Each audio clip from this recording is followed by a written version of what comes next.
thank you. On behalf of the Wendell Phillips and Attucks family, we want to welcome each of you, Dr. Bedell and his cabinet, our wonderful school board members, our parents, all of our visitors, and I know families who are here with us, all of the supporters. As I look around this afternoon, I see so many people who have been so instrumental in helping us to achieve the goals that have been achieved in this building and in the Kansas City Public Schools. We want to thank you for taking time to be with us this afternoon.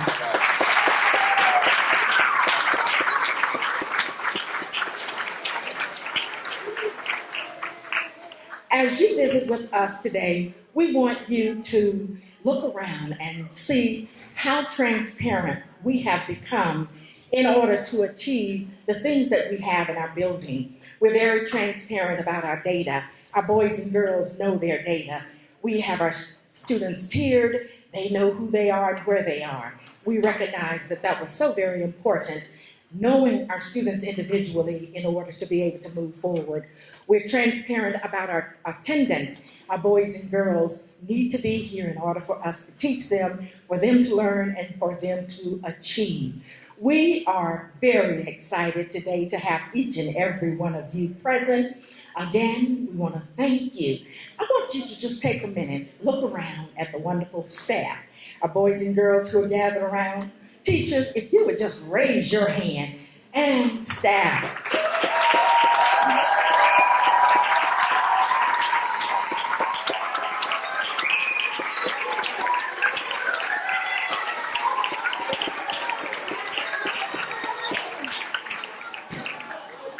The wonderful people you have cheered, they are unrelenting. They take each and everything that occurs in our building personally. We recognize how important it is for us to build relationships with our families, and as a result of that, we don't wait for a day like Saturday, and that was phenomenal. We had a great turnout, we had a great time, but our teachers and staff make home visits. We want our parents to know that we are truly a family, and that a family is committed to not allowing a family member to fail. And for that, we want to thank all of you for your continued support. And at this time, I'm going to go ahead, turn the mic over to Dr. Bedell and Mrs. Robinson. Thank you again.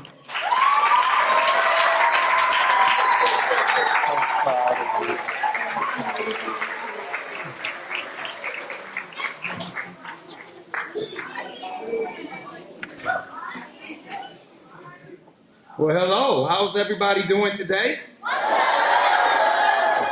This is indeed an exciting time as the superintendent of this school district. And I want to thank you, Ms. Brown, for having us here today, this venue. And I told Ms. Brown when I walked in today that I remember what this building looked like prior to the start of school. And let me tell you, this lady has high expectations because she jumped on me the minute I walked into this building and said, Dr. Bedell, this isn't acceptable for my children. And I said, yes, ma'am. Yes, ma'am. We will get on it. We will make sure that it's fixed. So, Daryl, you and your team, I want to thank you all, but this building looks phenomenal.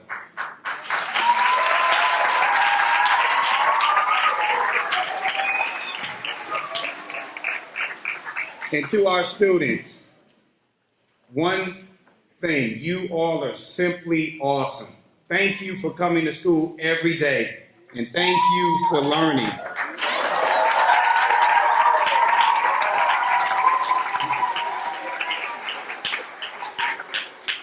So I also want to welcome and acknowledge my board members, which will actually be done with Chairwoman Robinson, who will come up in a few minutes, but I also want to thank all of you for really just having confidence in me, choosing me as the next individual to lead this school district, a school district that's been heading in the right direction. And we know that this has been a long road traveled, but that this school district, we've arrived. We also know that we have a lot of work to do, but thank you all for your confidence, not only in me, but in our staff. So,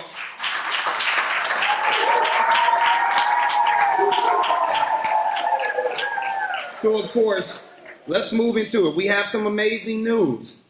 Ms. Robinson, can you please join me at this time over here at the easel?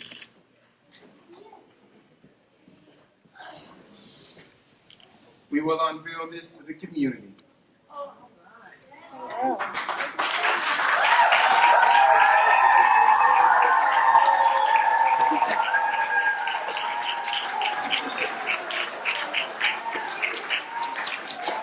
So as you can see here at this, looking at this chart, the school system earned 98 points on its 2016 Annual Progress Report, which is also known as our APR, according to the data released by Missouri's Department of Elementary and Secondary Education. This is the first time in about 30 years that KCPS has earned the points to become a fully accredited school system.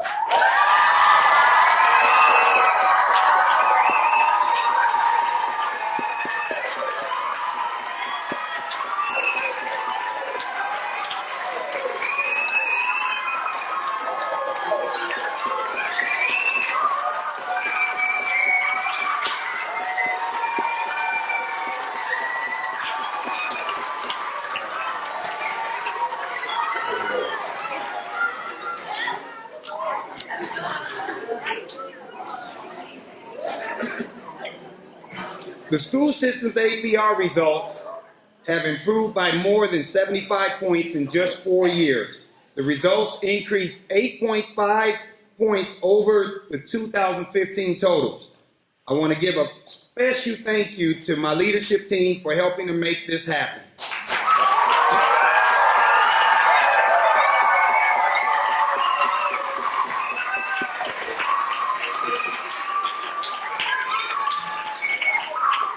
Now, while we remain on the right track, this type of revival by a public school district like KCPS is very rare. Many of you have heard me allude to that previously. Credit goes to our students, teachers, parents, administrators, support staff, and our community partners who have worked hard together to make these gains with integrity. This is not the end. This is a new beginning for us all. We have earned enough points for accreditation. Now we just await status change. The system's 2016 APR results mean that KCPS is on the starting line for even greater gains. We have so much more to accomplish as a school system. And keep in mind that this is just the start. We have been transparent about our opportunities for improvement. That will continue to be the case as we strive to build the high-quality school system our students deserve. We will be honest about where we will need to make gains, and we will be solution-focused. We will not be satisfied until there is equity and opportunity for every child in every school across KCPS. So let me share a few things with you as we continue to focus on moving forward to where this school district will obtain full-blown accreditation with sustainability. We want to improve and expand an innovative program to develop trauma-sensitive schools and address the social and emotional needs of our children. You all know that that's an area right now that is plaguing many of our school districts around the country. Many of our kids come to school with a lot of barriers, a lot of variables that are in essence beyond the control of the school system. But what we do have control of is when the kids enter inside of the four walls of this school building, we have a lot of power to control those variables. And as a school system, it's our job to make sure that we're supporting our kids, not only academically, but socially and emotionally. And I will take that one step further. That actually extends out to our teachers, because our teachers suffer second-degree trauma based on things that they're experiencing and things that they're hearing from students, but even in their own personal lives. We're all human, and those things happen, and we want to make sure that as a school system, we are providing the supports needed in those particular areas. We want to nurture a mentoring program so that every student can access long-term, committed guidance from at least one responsible adult who is not a member of his or her family. And I can tell you personally, standing here, that if it wasn't for some positive adult advocates who came into my life at times when I needed them most, I would not be here having this conversation with all of you today. My goal as a superintendent is to do something bold, to see that 7,500 to 8,000 of our kids are touched by some type of positive adult advocate over the next 5 years. And that's bold, but it requires that we remain intentional and that we're focused on making sure that we're working with our community advocates and partnerships to ensure that that is a reality. We want to also explore community and business partnerships in order to bridge the digital divide. One of the things we heard in our listening and learning tours is that we need to do more with the technology that we have.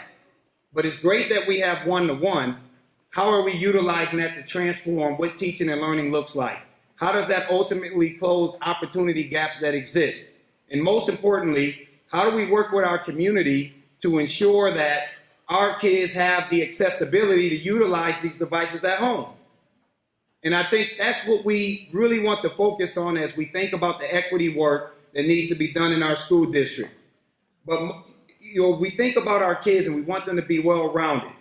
We want our kids to develop socially, expanding co-curricular activities in an equitable manner so that students have more opportunities to reinforce their education outside of schools, outside of the classrooms.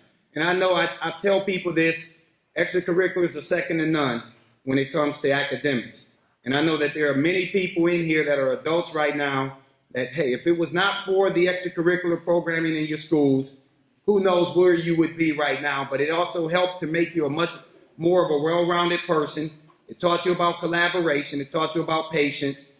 Most importantly, it gave you a strong sense of spirit.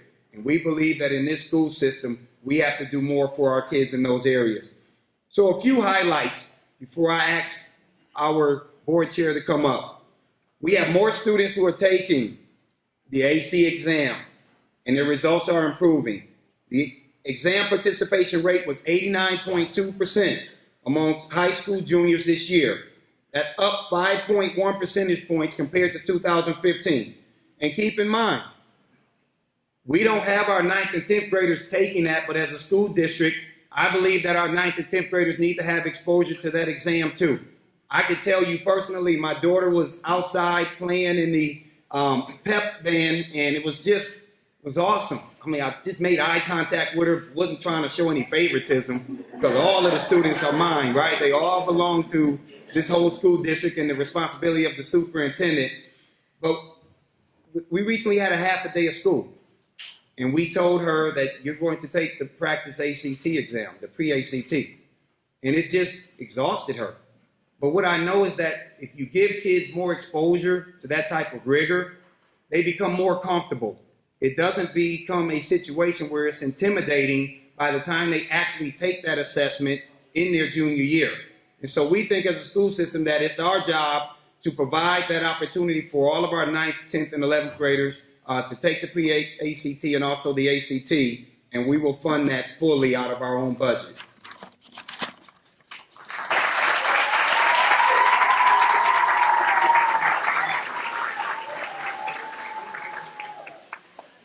So as many of you know, my first day of school, we really focused on expanding our pre-K offerings.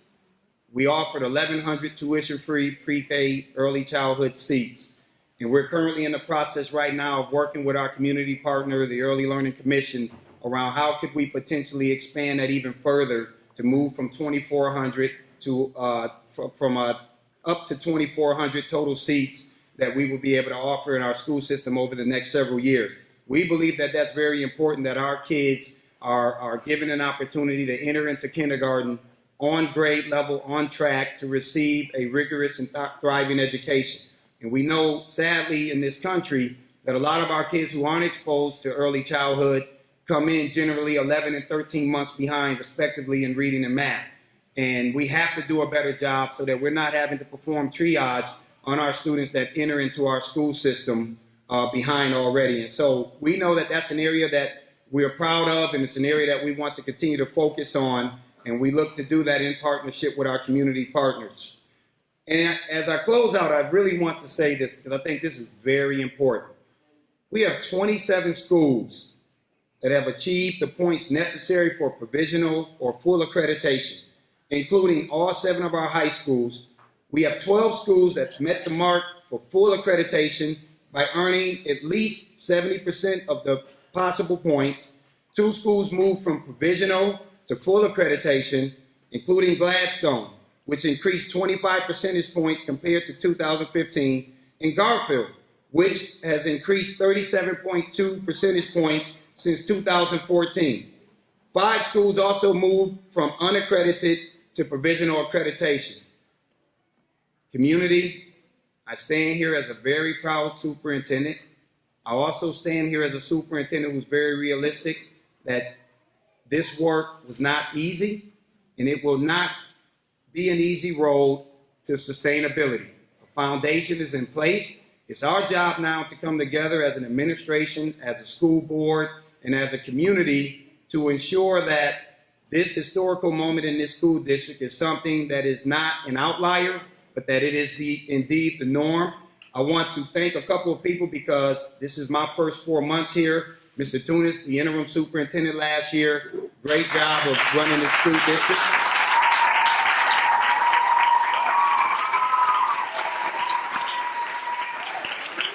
And I know the person behind really pushing the schools from a data standpoint, Dr. Marilla, you were over like 3 departments last year.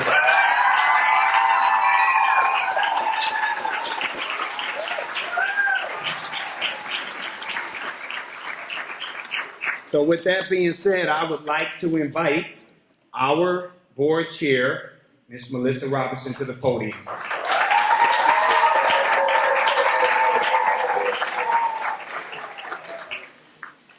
It is so good to be here on today, especially since I was telling many of the boys and girls here that I went to Wendell Phillips when I was a kid. That's where I graduated from, and then went to J. Rogers when it was a middle school.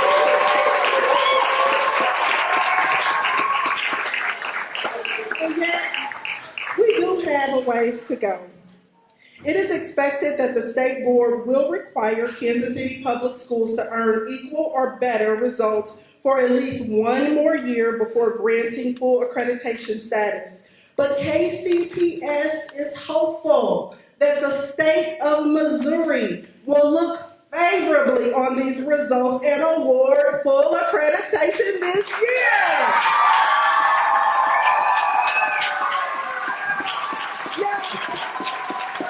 Can y'all just repeat that after me? Can y'all repeat after me? Award accreditation this year. All right.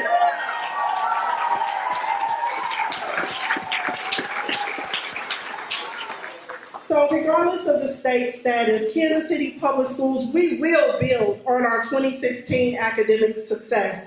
Together we can and we will build upon our city's collective desire to ensure that all children, every child within Kansas City Public Schools catchment area has access to a quality public education. Thank you.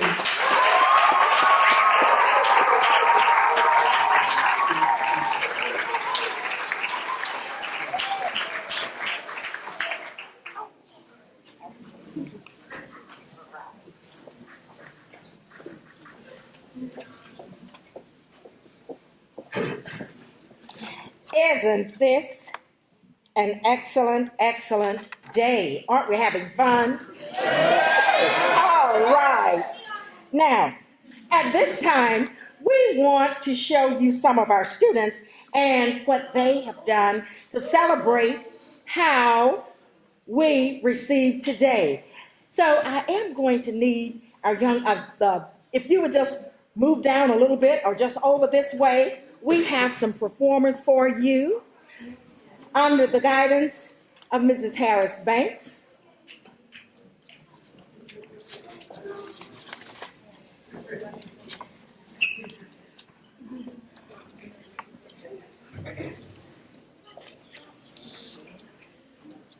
Come on behind. Excuse me. All right. And if you're looking around at this sea of khaki and navy, That is our official school uniform, but on Mondays, in order to inspire our students, we wear the uniform colors. That's just a part of the culture we have developed here at Wendell Phillips at Attucks. Thank you, Ms. Harris. Girls. I cannot tell you how hard we students of Wendell Phillips have worked for higher standards. But we did it!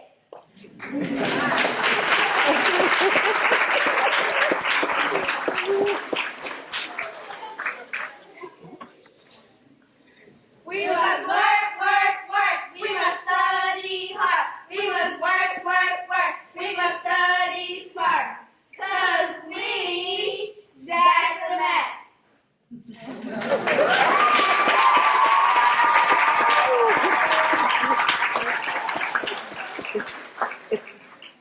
There's more. Thin,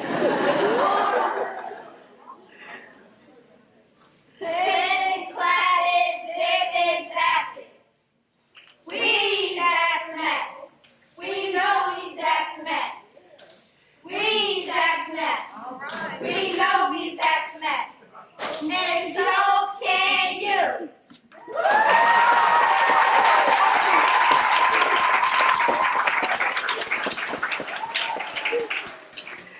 All right, thank you, girls. And there is one more. As they leave, thank you, girls. Well, they practice there, but we're okay, so that everybody can see them.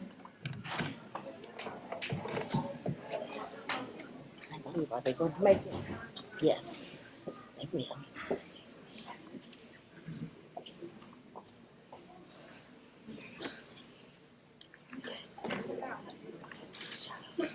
There you go. You. Begin. Achievement is our game. Achievement has a standard is our name. What you gonna do? Seek achievement. What you gonna do? Seek success. Feel success, nothing less. Feel success, nothing less. Achievement!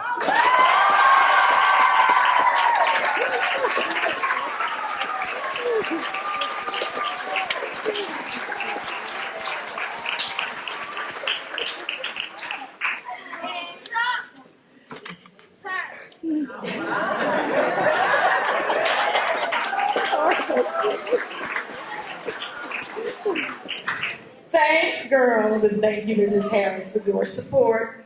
And you see, our boys and girls are talented in many, many ways. So thank you very kindly for your patience and with our boys and girls showing their talents to you today.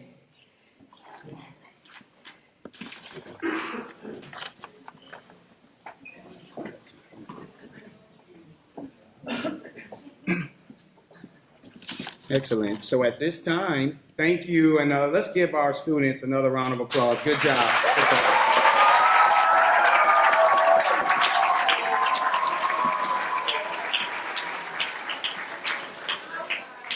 So this is the component of the agenda where we will now open it up for questions from the media.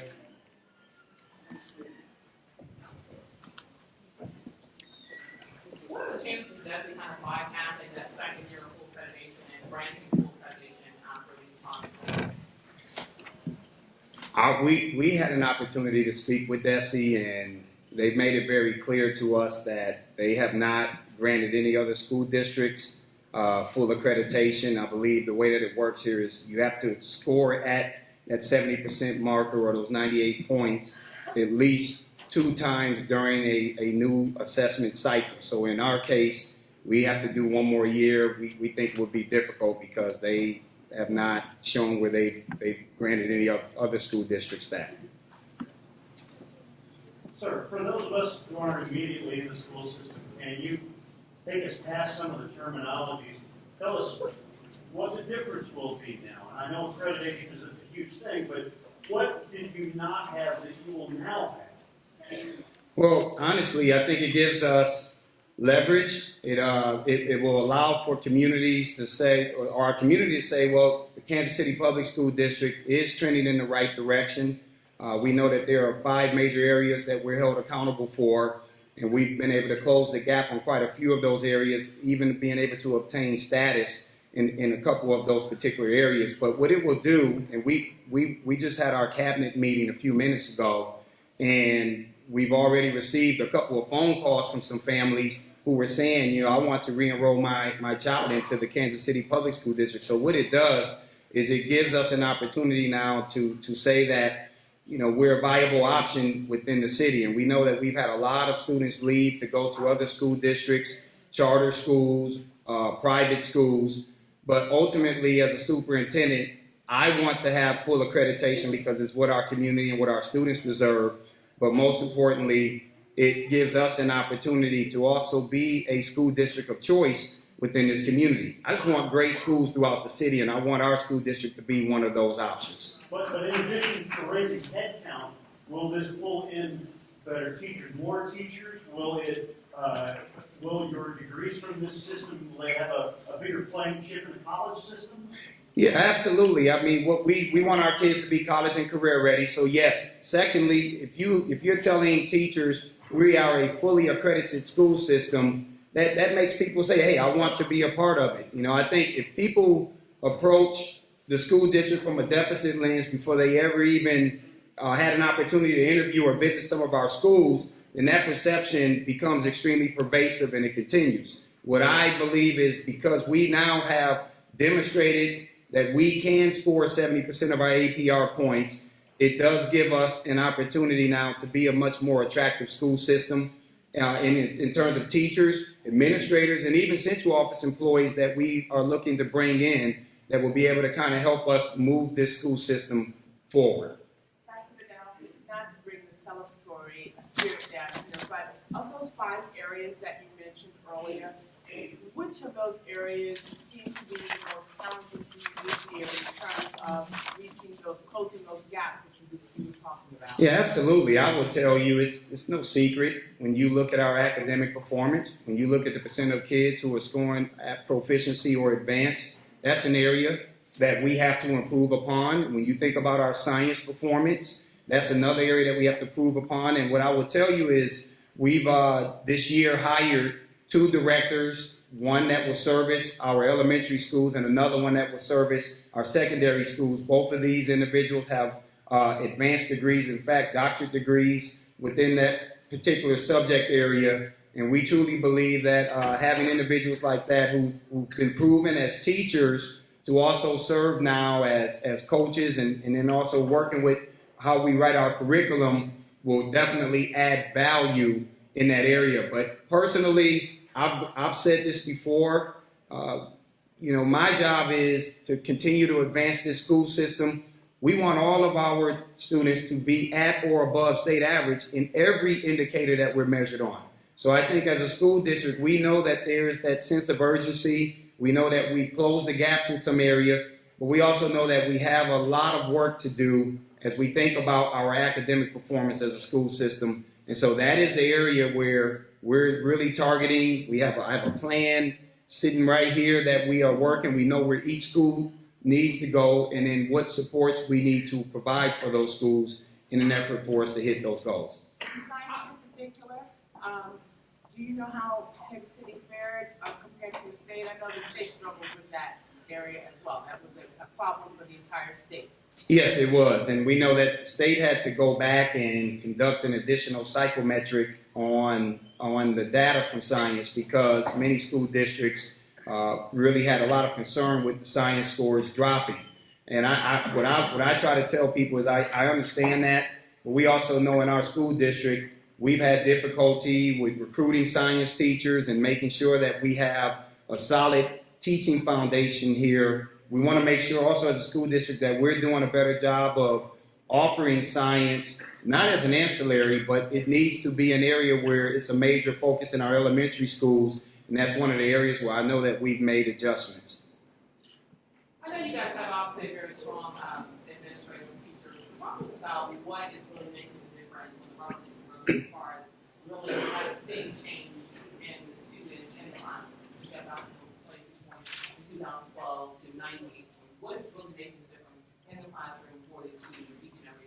Well, I will tell you, it's a lot of focus from the curriculum and instruction team, our school leadership, going into our schools, working with our principals, doing the data consoles that we're doing now, where we meet with our schools, and schools have to really give a presentation around how are they responding to the data. I'm a big individual on what I call war rooms. In fact, I just talked to my staff about that today. I want a war room set up in central office where all of our data is in a room where we can go in and we can really dissect that data down to where we're conducting item analysis, where we can truly figure out why are our kids choosing certain answers. Is that because the way that the question stems were drafted, or is it because there's a gap within our curriculum, right? If we're teaching a curriculum from a holistic point of view, then ultimately that should cover any of the standards that the state has put in place. But I know with our team, there's been a lot of that focus where they're going into schools, they're meeting with principals, they're setting targets, and students are just not data points. We're actually now tying those data points into a name and a face. So we know that we're personalizing the learning experiences for our students. Back here. Dr. Bedell, you talked in the past about some of the unique challenges that face the district.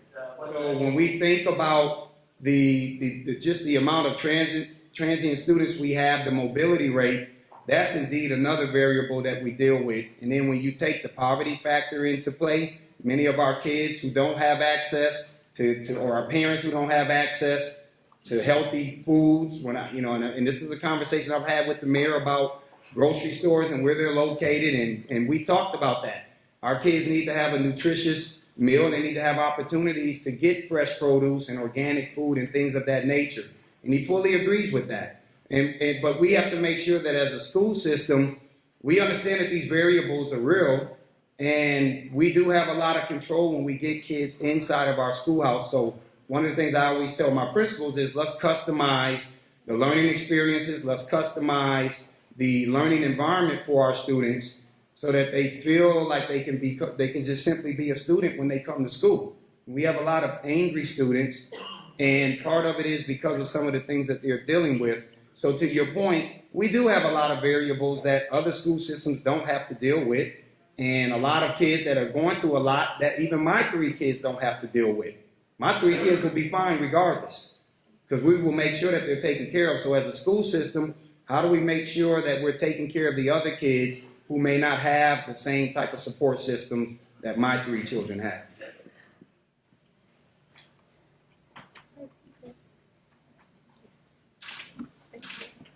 All right, thank you.